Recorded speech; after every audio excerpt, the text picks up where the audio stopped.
Josh and Frankie. What a couple of dumb shits.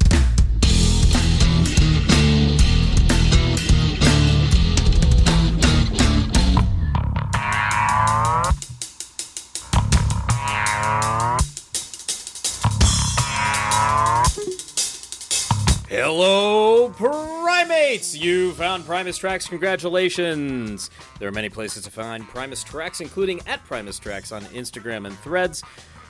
PrimusTracksPod@gmail.com is the email address. And there is a Facebook page appropriately named Primus Tracks. The man that runs that Facebook page is up there on the 39th floor of Primus Tracks Towers. He is slaving away. He's been looking through all the audition footage on YouTube. His eyes must be bugging out of his head. It's Frankie Berestein. Hey, Josh. How's that going, watching all the audition footage? There's gold now and then, but it is a chore. It sounds like you are panning a tapped-out vein. I mean, I get excited when something like Renegade comes up, more on TV, Welcome to This World. I mean, it's like a breath of fresh air. But whenever yet another Winona video comes up or another Jerry video comes up, it's like, seriously. The amount of those you've seen, you could probably audition on Jerry now. Like, you probably have it ingrained in your muscles. I've learned the part, yeah. Yeah, like, I can hit that double stroke. All right, let's... By the way, we should mention, today we're talking about The Big Eyeball in the Sky, the title track from the Colonel Claypool's Bucket of Bernie Brains record from 2004. And we have help today from our good friend. We bring him on. We've had him on for just about every record going back a ways now, and it's always a pleasure. Maybe he has an audition video he can share with you, Frankie. It's Matt Hunter. Welcome back to Primus Tracks. Hey, all. How you doing? Doing great, man. You sound a little rough. I know you're a little sick. We'll take it easy on you. No drummer audition video, correct?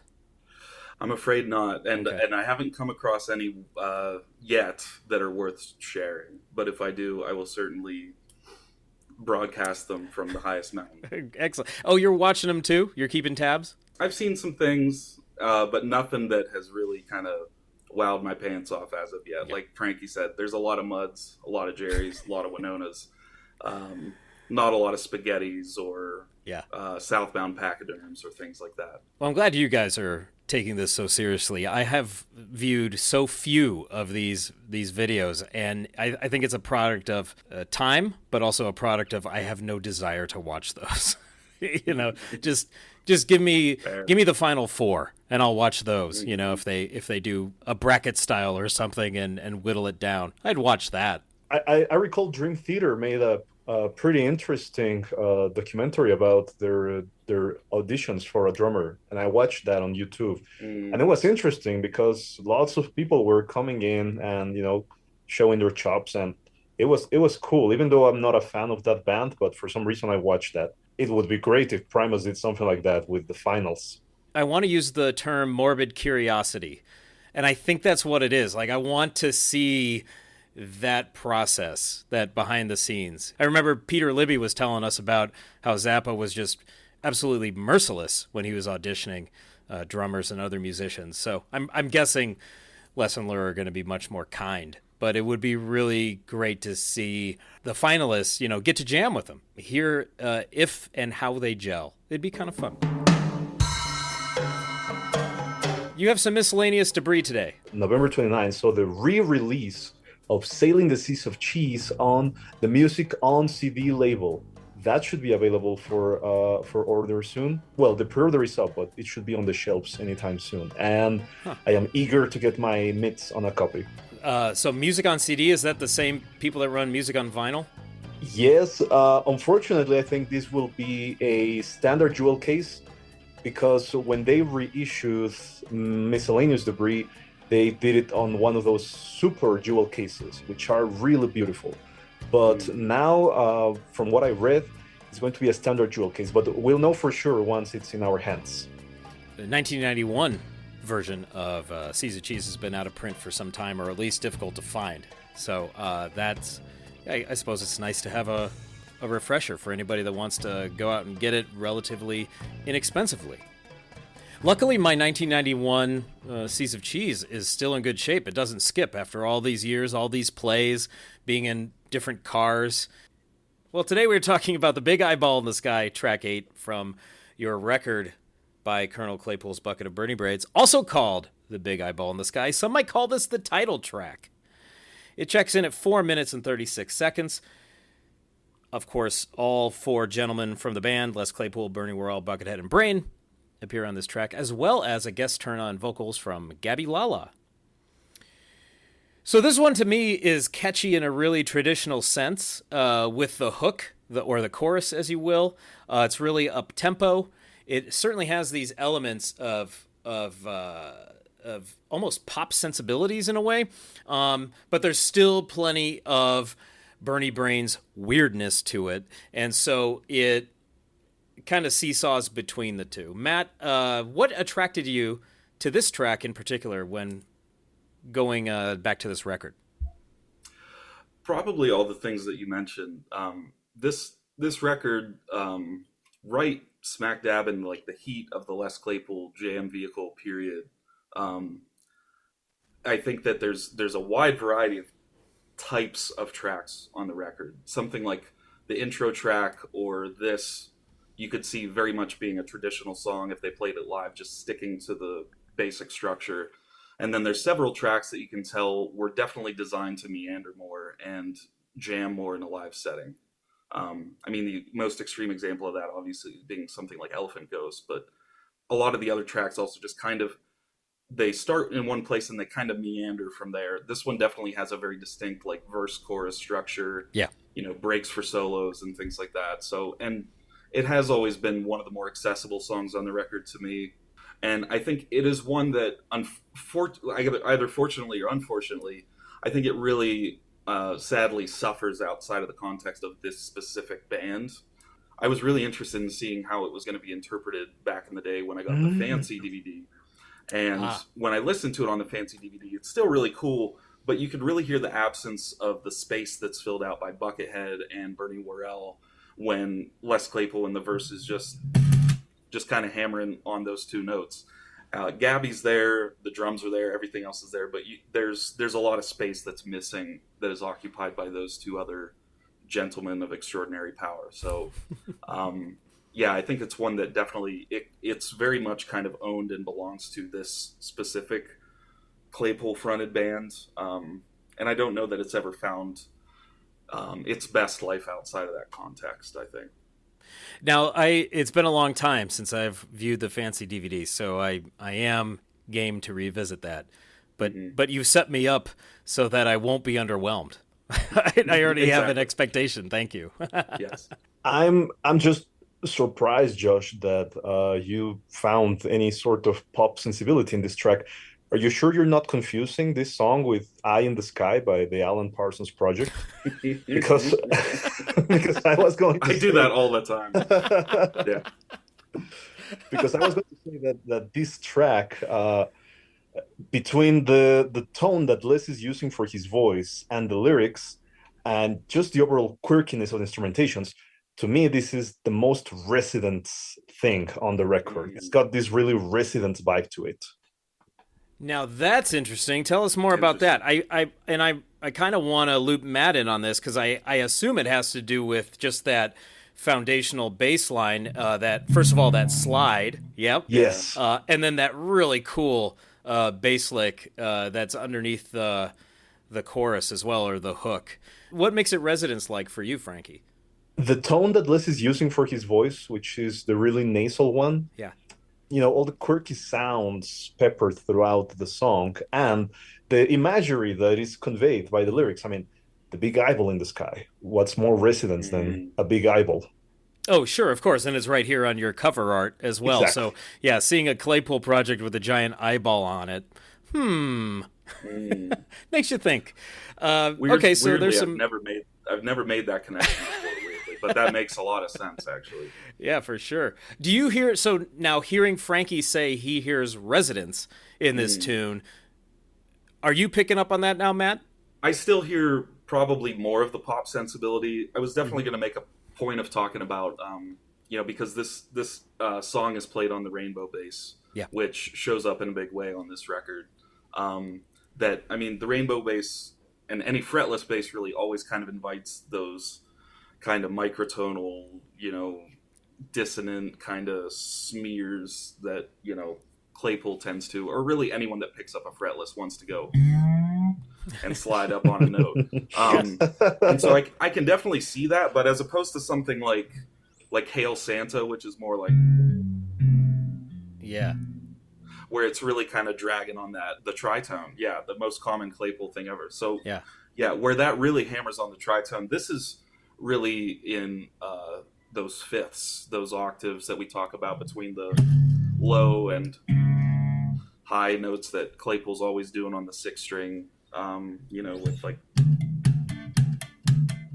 Oh, yeah, little Puddintain for us. Yeah, Puddintain. It's all over the sixth string. Like, that's a big part of his approach to the sixth string bass, is those low rumbling root notes, and then this kind of melodic thing happening on the higher strings, where you're covering a whole lot of space melodically in terms of the instrument and in the mix. But it just doesn't sound as dissonant maybe as a lot of the other things that he's done on a fretless. I dragged up a whole bunch of other songs here, and one of the things that I found interesting is, compared to a lot of his work with the rainbow bass, a lot of times we're sliding around on the low strings, right? So like, and this might be a big tangent that I'm going on here, but like Tommy the Cat is... Oh, sure. Things like Mud, sliding up. Bob kind of sits in the middle of the string, so it's a little bit higher, like...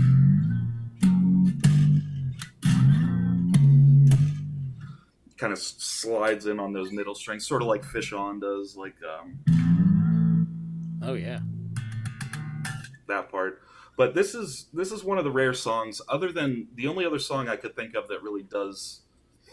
that I could think of anyway, that does a lot of this, is the Trek off of the Saturating 7, but we're doing a lot more dragging down than sort of sliding up on those high strings.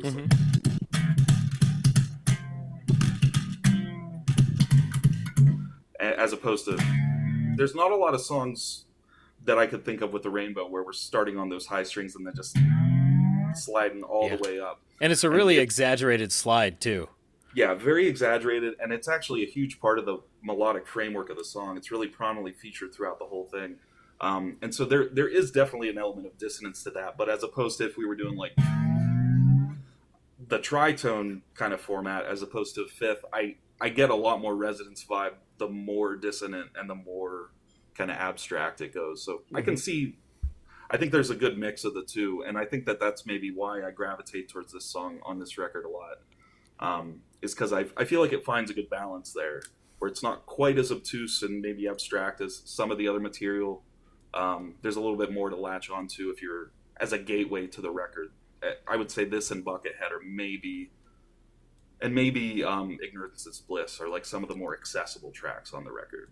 Oh, yeah. That stands to reason for me. I want to play that intro with that exaggerated slide, and then I want to contrast it with what the hook sounds like, because those two kind of are that A-B, and they're quite different from one another, even though we have the same tempo, but they certainly do tread different ground.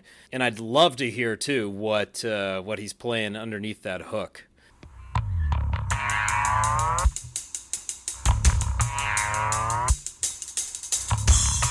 Brain. Yeah. So cool. That part right there, that little lick is killer. So then we get into that hook here.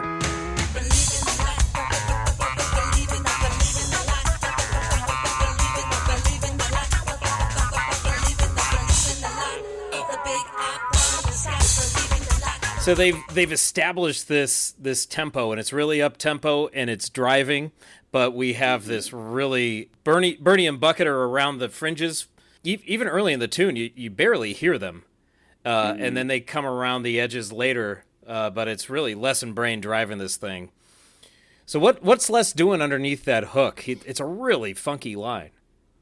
It is. It's really cool, and I think it's again, speaking of things that maybe don't show up a whole lot on the Rainbow or a six-string fretless bass, there's a lot of slapping and popping happening on the highest strings. So we're kind of, I'm going to try to get this in frame. This is like a whole lot of bass to try to get in frame for the video. Nice shirt, by the way. Hey. Yeah, so we're starting at this low note that we're playing here, which is sort of the same place we start for a lot of the 6-string rainbow bass stuff, which is it's a C sharp. Okay. So we're hanging out in C sharp for pretty much most of the tune, and so when I go to the slide up here, we're doing the 2 highest strings. I'm just barring across them at the 1st fret because that's where the octave is. Okay. So, and that's all that is really, is you're just kind of strumming that like you would with a lot of Claypool stuff and dragging it up. And then that slap line, we start with, as a lot of the stuff in the verse and the chorus and every part of this, we start with 2 of those C sharps on the low B string. And then we do a whole lot of fancy fretwork here at the high C string, and then the high G and the D string. So if this is diminished, this is suspended. Oh, okay. And so that's what these notes going on up here are. But of course, we're not playing them all at the same time. We're doing it a lot more funky. And so we're doing 2 hits and then kind of 3 dead notes. I'm not exactly sure if Claypool does slap, pop, slap, or if he's doing slap, slap, slap. I tend to just slap all of those, but I think you can really do whatever you want. And then we're going to an open C, slapping that open C string. So, and we're kind of hanging out on that for a while, and then emphasizing that kind of suspended format here by going to the 1st fret on the G string, which would be a G sharp. So, and then when I come back here to that low C sharp, I'm not sure if he's hitting C sharp for both of those, but for the sake of convenience and because I'm lazy, I'm often going open B to then the C sharp. Yeah. Because all my fingers are up here, it gives me a while to kind of land back at home base down here. Wow. Yeah.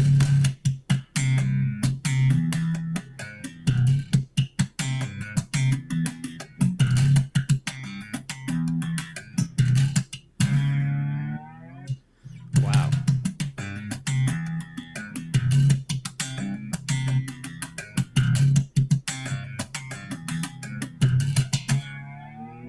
So I'm seeing a really busy thumb, and I'm seeing a reliance on the left hand, some hammer-ons and pull-offs, but a lot of also muted notes on that busy thumb. Sure. And so the notes that are stressed or allowed to ring out, of course, are the ones that we're really hanging on to as listeners, and they're very, I wouldn't say dissonant, but they're very just off-kilter, I suppose. Mm-hmm. Okay. Yeah. It's a little, like, it's not... I wouldn't say that suspended chord shape is one that Claypool uses a whole ton. Yeah. If I'm trying to think to other bass lines I know, he does I call it the Groundhog's Day shape. Oh, he sure, does that yeah. one a lot, and he does the tritone a lot, obviously. But yeah, that suspended, that shape, I don't hear that used a whole ton. And like I said, it's coming off less dissonantly than if he was playing all the notes at once and kind of smearing them together. But Claypool's always had a really interesting melodic voice to his slap playing, to where it's not a lot of like traditional, like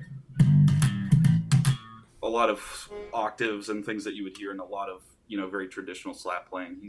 It seems like he's usually trying to avoid that, or maybe it's just his style. He doesn't gravitate towards that. But yeah, it's a really interesting melodic voice, and like you said, there is a big reliance on slaps the way I'm doing it. But if I try to do it like with the slap pop slap, let me see if I can rewire my brain to do that real quick.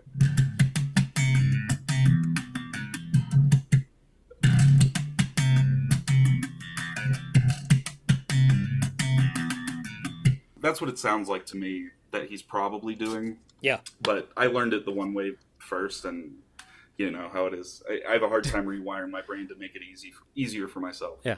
Well, thanks for showing that, because that is certainly unusual voicings that Les is tossing out there on this track, and they're quite compelling. They've always gotten my attention, that lick. My comparison has always been tight and loose. So when in the catchy hook part, they're very tight, and then they loosen it up during the verses because things just kind of get more wide open. And so I want to play just a portion of a verse where things kind of get a little bit looser, because we have that rainbow slide on loop, essentially, and Bucket and Bernie on the edges, and Brain, you know, he's still grooving, but he brings it down some so we can hear these vocals here. What you do? Billy Best lay back and watch the widescreen, believing all of it is true. They're coming through the dishes and through the billboards too. They own that gas you're pumping out, and soon they're gonna own both Billy and you. Yeah. So, and then it tightens right back up with that, with the hook, where everybody's back into it with purpose, as opposed to these things around the edges and Les just hitting those root notes and sliding. So that's where I am with it. I mean, Frankie, your interpretation, I'm not saying is invalid, but I guess in the loose part is where I'm hearing some Resident stuff, because they're so out there. The Residents are. Yes. Well, also what I really like about this track is how it translated very interestingly live, because you have the slide, which announces that the song is about to be performed, and then you have Brain doing some very complex things on the hi-hat. Oh, yeah. And then, I mean, once they feel that they've built enough momentum, then Brain kicks in with the snare, and then all the band just breaks loose. And it's really fantastic. It just creates this really interesting tension when you hear the song live. Obviously, we were talking about drummers earlier. Every drummer has brought something really unique to, whether it be Primus or Claypool's solo material. I think there's a very distinct, you know, it's hard to say anybody's better than the other, but I feel like Les and Brain, just like Les locks in a very unique way with Tim or Jay or anybody. When he locks in with Brain, there's something really special and funky that goes on there, I think. And I feel like, you know, Brain being on the Brown album, Antipop and Rhinoplasty, we were definitely stepping into a more melodic type of Primus by that point. I mean, not to say that there isn't dissonance by that point, but we're not doing as many things like Is It Luck or, you know, things that are really kind of out of left field. This record got to showcase a lot of aspects of Brain interacting with Claypool that maybe we didn't get a flavor of in Primus proper, so to speak. And there's a super, super funky up-tempo thing going on, and there isn't a lot of rainbow interplay between Les and Brain up to this point, if we're talking about just like fretless bass. So it's an especially funky track for the rainbow bass, I think, which might not be the first thing I associate with something that's like super funky in Claypool's discography. So I think that adds another layer of uniqueness to it. Is just the tonality of the instrument is so hyper specific and can be very kind of bizarre and, you know, strange sounding, but everything comes together here in a way that fits really cool, I think. Yeah, that's a great point, because there's zero rainbow on the 3 Primus releases with Brain, as far as I recall. I want to point to the breakdown, I suppose you could call it, in this track, because we are largely getting A-B with a couple little guitar flourishes. And so Bucket's playing in these really tight spaces, and he's kind of playing in a really muted style. But then we get to this breakdown here, which probably is the most residential part of the song for me. Right here. Now, Granny likes her media. She likes it nice and hard. When her sons are on TV, she buys it by the yard. Perhaps leaves in the room saying it's a bunch of crap, watching football games for hours with tortillas in his lap. Now, me, I like my media. Because right here it sounds like it's just kind of falling apart. We have this really hard driving monologue, and everybody's just kind of playing around. Like even Brain gets off of the groove for a moment. He's playing on the rim and that sort of thing. So they're letting it fall apart somewhat around this monologue, and then of course, you know, a couple of counts and they're back into it. on the other side. But that's, I don't know, Frankie, is this where you're really hearing it, or is it throughout? Throughout. It's kind of a vibe, not a. I can't pinpoint a specific part. It's just like the general vibe that the song gives for me.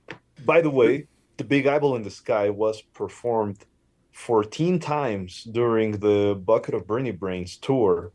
It was premiered at the Quest Club in Minneapolis. And as you can imagine, it was jammed during each of those 14 performances. It was performed once by the Frog Brigade in 2005, and I'm guessing that's just because the date was very close to the end of the Bernie Brains tour.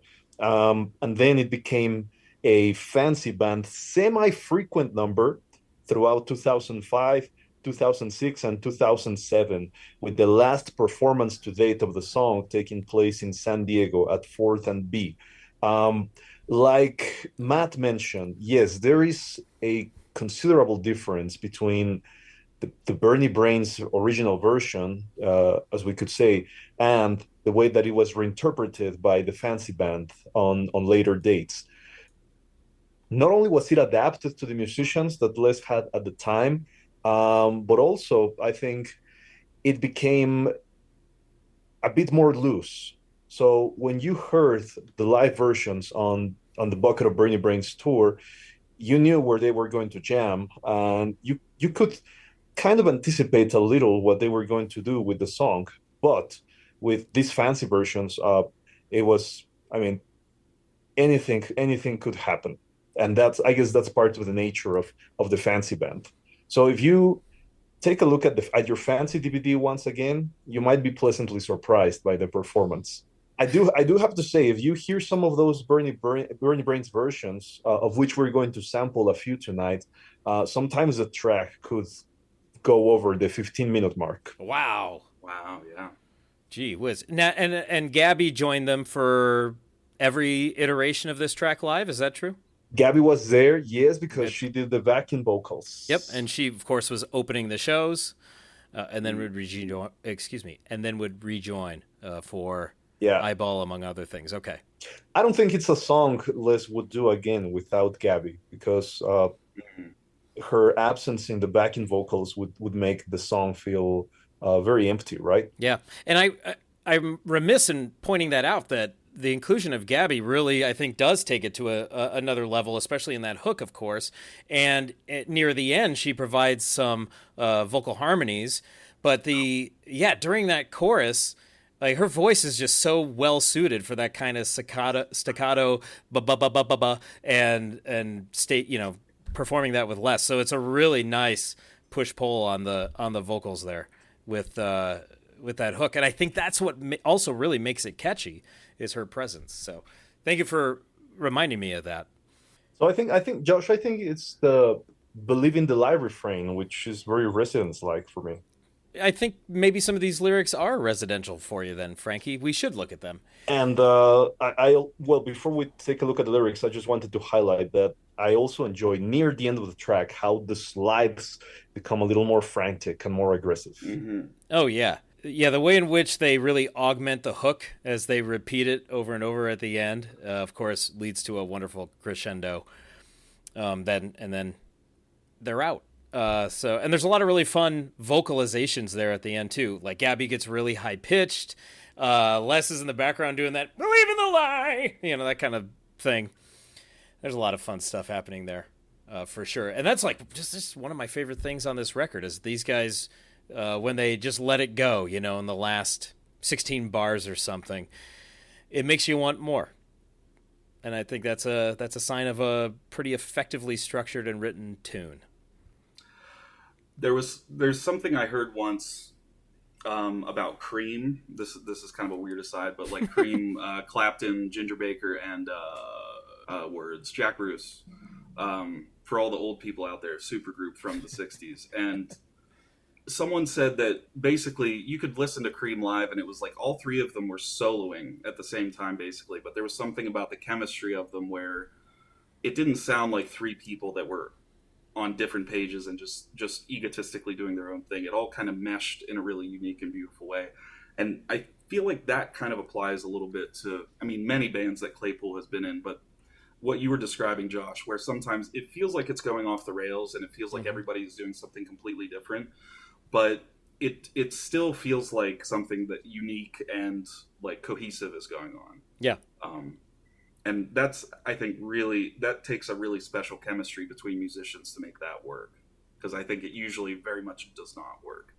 Matt, you should look up Ginger Baker and Jack Bruce performing Hey Now Princess on the David Letterman show. Ginger Baker is basically soloing during the entire song. I will do that. I'm curious to hear that. Let's have a look at these lyrics then. We have "Believe in the Lie" is the repetition here of the big eyeball in the sky. And of course, then that leads to imagery of somebody is watching us. And they're also not telling the truth. And so that is, I suppose, encapsulates the commentary upon the, corporate media controlled by agendas. So they're feeding us bullshit, but they're also looking over our shoulder at our own habits and influencing us to behave in certain ways, of course. We have really visceral examples of that with Billy believing whatever comes on through the screen of his TV. We have Susie being influenced by manufactured standards of beauty and developing bulimia, and even calls out names like Cosmo and Calvin Klein. I wrote down, "We're all victims of this, knowingly or not." So Billy and Susie are pretty extreme examples, but then Granny and Gramps are much more subtle in how they're being, played by media. And this is not a topic that hasn't been broached before, so criticism of mass media, but it's also kind of prescient. And I want to point to the, by the way, I love the repetition of the names. Billy, watch what you're saying. Billy, watch what you do. Billy, best lay back. And then Susie on the computer, Susie on the commode. Susie stuck her fingers down her throat after chowing down a big bowl of Rocky Road. I love the enjambment on those two. I hate that part because every time I listen to the song, I'm like, I need Rocky Road. Oh, I thought your gag reflex kicked in, but you just want ice cream. Yeah, I want Rocky Road whenever I hear the track. But what's prescient to me is he says Susie on the computer, Susie in the commode. So, in 2004, social media as we know it was in its infancy for the most part. What Les is pointing to is, Susie's perhaps on MySpace, trying to think of something from the time. Yeah. But Susie's on the computer and she's seeing these things. And of course, as we know, comparison is the thief of joy. And so she's trying to look like the people that are throwing themselves out there on the internet. And of course, they could be doctoring the images. It's very easy to manipulate the camera angle and that sort of thing, which, as an aside, is one of my favorite things to do when I'm at the gym, because I kind of, I know how to like contort my body to make it look like I have bigger muscles and whatnot, or like my butt's huge. So I'll snap a picture of myself in the mirror like that and send it to my sisters to gross them out. So I think Les was onto something here by that inclusion of Susie on the computer. But then he gives that in the pages of Cosmo, they like them wafy and thin. So that's the, once again, the manufactured beauty standard of the time. And I was actually just reading a think piece about this, Frankie, that in the late 90s, most of the 90s probably, and early aughts, the women you saw on the covers of magazines and on TV shows were incredibly skinny. Like they were all so small. And so like that tiny waist thing, and that's, of course, changed over time. Especially to this day, I think we're seeing a more enlightened view on this, but and presentation of it. But man alive, if you watch a rerun of Friends or something, everybody was so tiny and skinny. The women especially. Yes, I mean the lyric is a perfect reflection of its time. I mean, if you not just social media, I mean everything. If you look at early 2000 films, it's really incredible the standards, that were being thrown out at the time. Earlier this year, I watched this film called Perfect Stranger, and it's from the early 2000s. And there's this character on the film, which is kind of this loser stalker type, but the guy is ripped, and everyone on the film is ripped. Everyone is thin. Everyone is perfect. It's like, anything below that was unacceptable at the time on the media. Yeah, absolutely. Completely unrealistic portrayals of regular people, but even loser stalkers had to be questioning their own image as they were watching these films in 2002, going, "I better hit the weight room."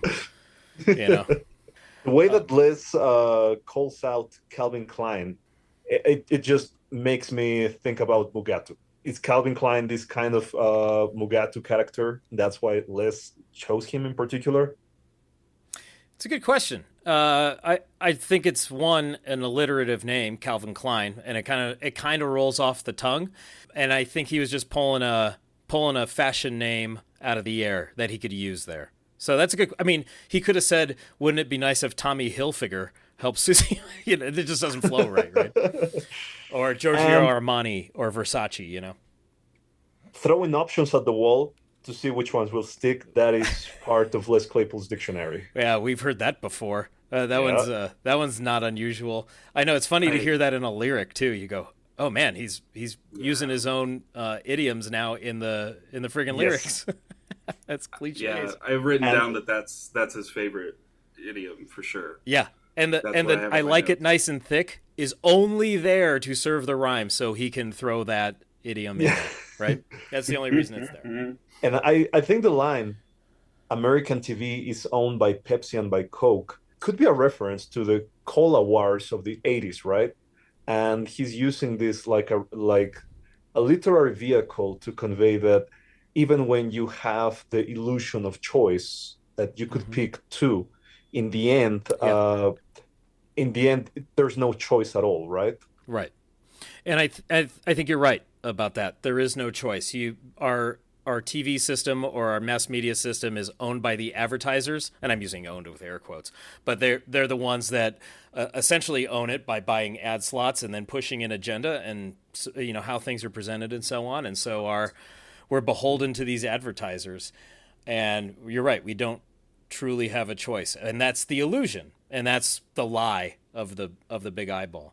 And the other thing is that part especially brings to mind in a contemporary fashion, this is all passive advertising in 2004. Most people didn't know what a browser cookie was in 2004, and people weren't exploiting them as much then.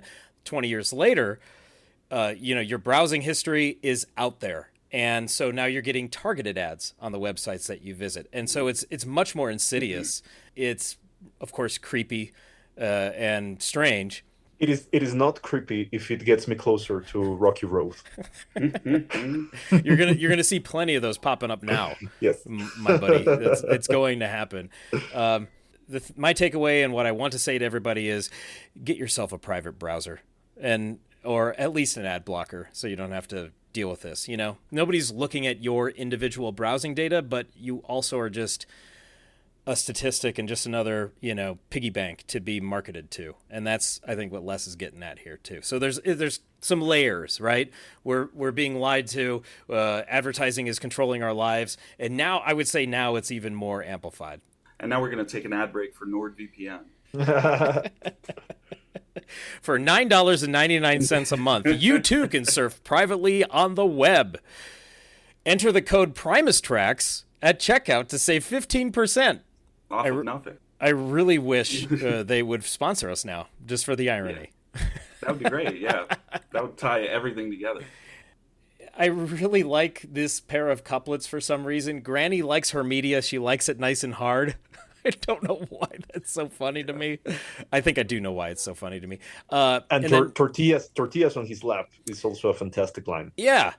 Watching football games for hours with tortillas in his lap. I don't know what Gramps is up to, but I'm in. I'll hang out with some tortillas and watch some football games. But when her soaps are on TV, she buys it by the yard, I think is a great phrase there too. So there's a lot of great ones. Pretty standard rhyme scheme. A pretty, once again, an unfiltered, and even though there's some characters in here, it's a pretty straightforward message being delivered. So you don't have to do much digging to figure this one out. This is probably not an intentional reference, because it could apply to anything. But for me, what always the line, "They're coming through the dishes and through the billboards too." Mm-hmm. Because it's Matt's movie corner today. That's always reminded me of They Live, which is a John Carpenter movie from... For sure. Maybe the 80s, I want to say. Yep. Very, very kind of, again, very on the nose kind of commentary, not hard to see through to what he's getting at there, but like just the imagery with the billboards saying like consume or things like that. The billboards and dishes part of that always kind of called to mind that film for me. So maybe there's a tiny reference there. Probably not, but still fun. I'm sure he'd seen it. Yeah. Film buff that he is.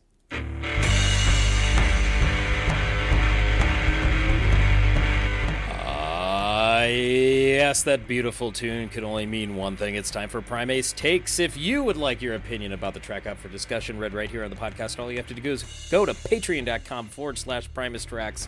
The universal constant for all levels of support for Josh and Frankie is the Primate's Takes.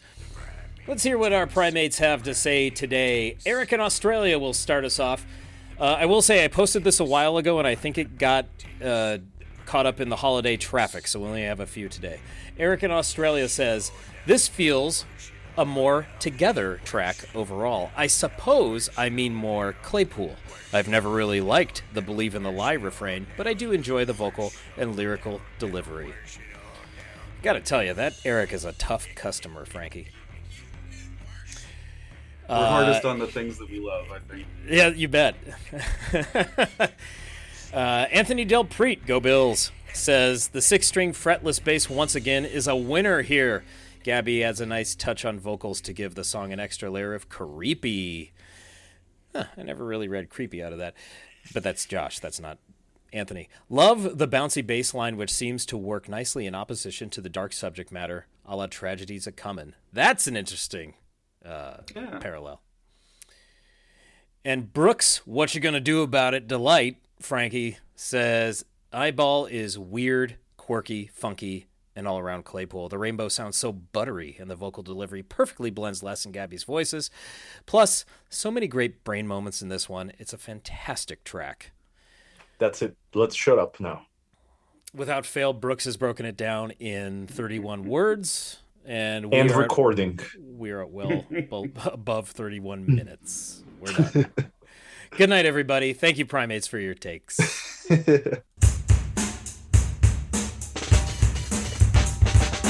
Live cuts. A jam vehicle. Live cuts. The jam vehicle. Live cuts. A jam vehicle. Live cuts. A true jam vehicle. Live cuts. A jam vehicle. Live cuts. The jam vehicle. Live cuts. What's going on here? Shards of bone in my anus. It'll always be funny. Our first live cut of Big Eyeball in the Sky is from Frankie's fictitious box set called 2004 Tour Selections, Volume 1, which indicates there may be a Volume 2, perhaps 3. Let's hear the intro.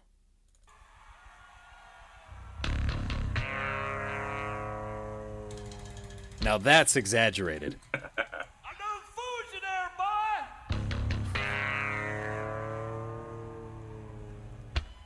Put a little hitch in, you get along.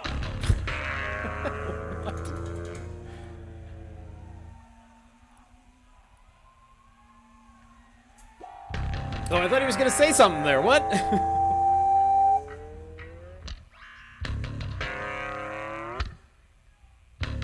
There we go.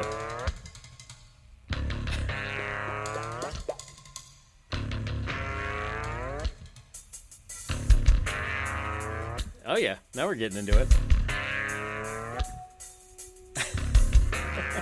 By the way, this one's 11 minutes long, Matt. Yeah. So they certainly do jam. So settle in. Yeah. Yeah.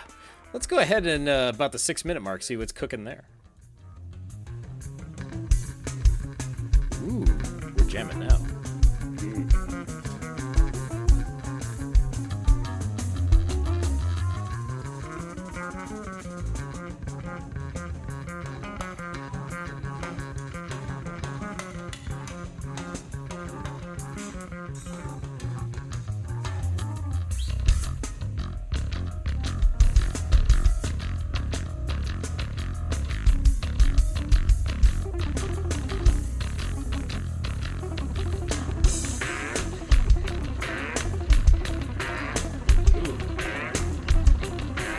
That's cool.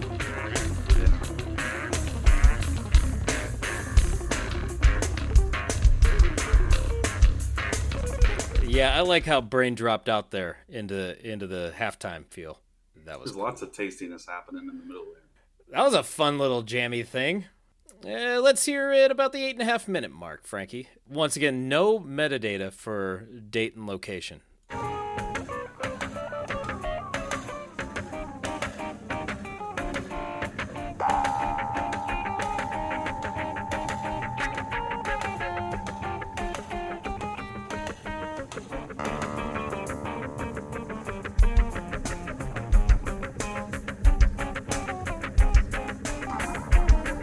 Took me a second. Yeah.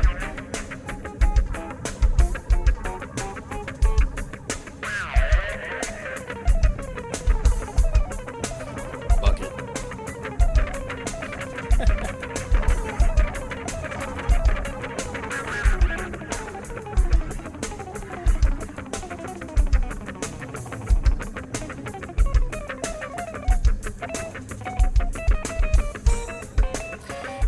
It took me a moment to recognize the This Is Halloween song. Our next selection, Frankie, is from the Bucket of Bernie Brains Fictitious Box Set Volume 2. So, once again, no date, no location. Please direct all complaints to Frankie Bearstein. He's very easy to find on Instagram. He's such a gatekeeper, guys. All right, let's hear some Big Eyeball from Volume 2.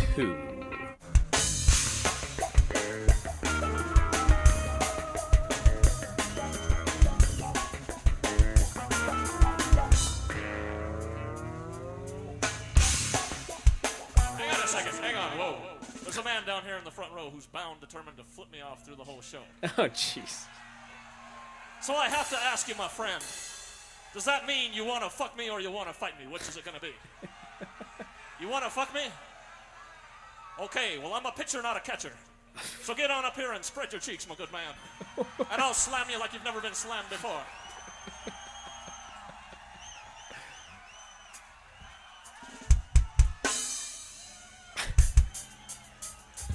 And we're back in. I don't know what voice he was affecting there, but like you've never been slammed before. That's a lot of fun. He probably had the Elvis mask on. Ah, of course. Yeah. Yes, that's it. Yeah. Let's move. Hopefully the flipper offer has ceased their efforts and we can enjoy the rest of this track in peace. Let's find out.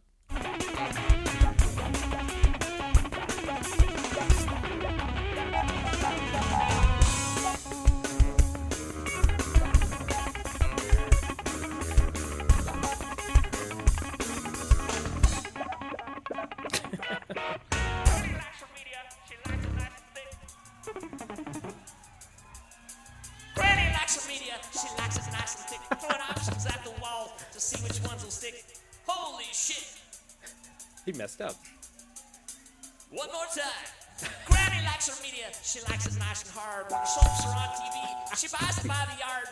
Gramps looks in the room, singing it's a bunch of crap. Watching football games for hours with talk music is there. Now me, I like my media. I like it nice and thick. Throwing options at the walls to see which ones will stick. But formulate opinions from what I see's a joke because American TV is owned by Pepsi and by Coke. Yeah, there you go, buddy. He got there. So what I think is really cool about this version, the song is always bass, drums, but because of the interruption from this guy flipping less off, when they went back to the track, it was drums, then bass. So that makes for a totally unique rendition of the Big Eyeball in the Sky. Ah, good catch. Is that you blowing up, Frankie? Totally. Gee Yeah, whiz. muted. Yeah, the Frankie fan club's going off the rails right now. Like, Everyone's texting to figure out which show this is. yeah, it's like a mix of messages, right? Yeah, which shows it? Which one? Which city? Which date? Show us the pastry. What the fuck, man? Like, our last live cut is the Fancy Band playing Fancy. Big Eyeball in the Sky. And to stay on theme, this is from the Fictitious Box Set of Whales and Woe live sessions curated by Frankie Bearstein. However, the file name, should I reveal it, Frankie? It does say... keep it on the wraps. Oh, sorry, man. Sorry. There is no file name. Ha ha ha. What file name? Untitled 01. Let's hear a fancy version of Big Eyeball in the Sky.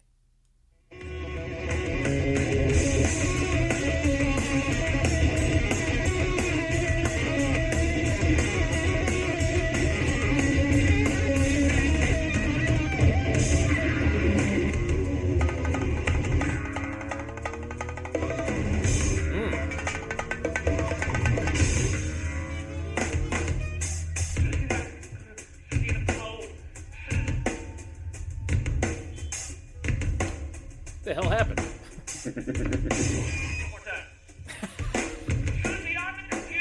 There you go. Gabby?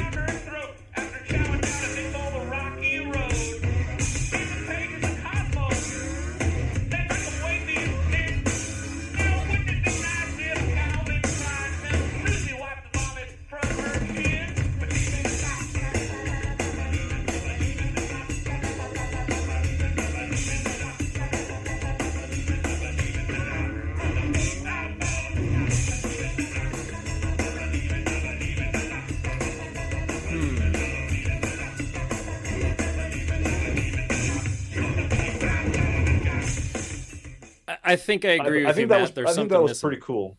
It was cool, actually. And if you need somebody to fill the space, you don't have Buckethead. Skerrick's a great substitution. As far as that first part we heard, but I think during that hook, you're right. There's something missing, Matt. But you got Mike D to fill all the space.